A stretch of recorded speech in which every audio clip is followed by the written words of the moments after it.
ETF यानी कि exchange traded fund. ये एक ऐसा फंड है जिसको हम एक्सचेंज से डायरेक्टली ट्रेड कर सकते हैं। एक्सचेंज यानी BSE बॉम्बे स्टॉक एक्सचेंज और NSE यानी कि नेशनल स्टॉक एक्सचेंज। हम इन्हें स्टॉक की तरह ही आसानी से बाय और सेल कर सकते हैं। दोस्तों, अगर हम स्टॉक्स में डायरेक्टली खुद से इन्वेस्ट नहीं करना चाहते तो इनडायरेक्टली मार्केट में इन्वेस्ट करने के लिए म्यूचुअल फंड्स और ETF सबसे अच्छे ऑप्शंस होते हैं। हम आसानी से अपना डीमैट अकाउंट खोलकर खुद से इसमें इन्वेस्ट कर सकते हैं। म्यूचुअल फंड में लगे हुए पैसे का प्राइस मार्केट बंद होने के बाद दिन में केवल एक बार ही चेंज होता है, जबकि ETF का प्राइस स्टॉक की तरह हर सेकंड चेंज होता रहता है।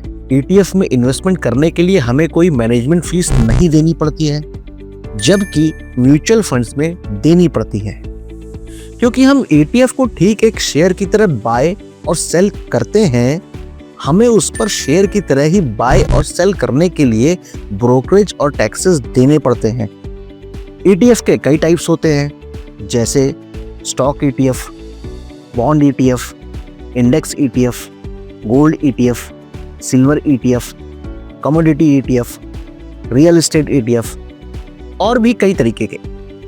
मतलब ETF जिस टाइप का होता है उसके फंड सिर्फ उसी तरह की चीज़ों में इन्वेस्टेड रहते हैं। जैसे स्टॉक्स ETF में ETF के फंड स्टॉक्स में इन्वेस्टेड रहते हैं और सिल्वर में ETF के फंड सिल्वर में इन्वेस्टेड रहते हैं। यानी जिस भी ETF में हम इन्वेस्ट करते हैं उसके अंडरलाइंग स्टॉक्स या शेयर्स में हमारा पैसा इन्वेस्ट हो जाता है और उसी के अकॉर्डिंग हमारा पैसा घटता या बढ़ता है।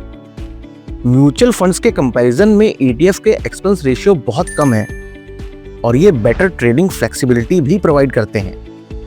अब मैं आपको जल्दी से ये भी समझा दूं कि एक्सपेंस रेशियो क्या होता है। एक्सपेंस रेशियो का मतलब होता है कि किसी फंड को चलाने में कंपनी ने कितना खर्चा किया।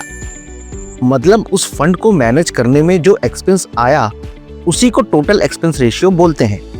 ETF होल्डर्स को कैपिटल गेन टैक्स बियर नहीं करना पड़ता है, जिसकी वजह से म्यूचुअल फंड्स और ETF के कंपैरिजन में ETF ज्यादा टैक्स एफिशिएंट होते हैं। म्यूचुअल फंड्स के कंपैरिजन में ETF का स्ट्रक्चर ज्यादा ट्रांसपेरेंट होता है। उम्मीद करता हूं आपको ये जानकारी पसंद आई होगी। कमेंट करके हमें जरूर बताएं। मिलते हैं अगले वीडियो में।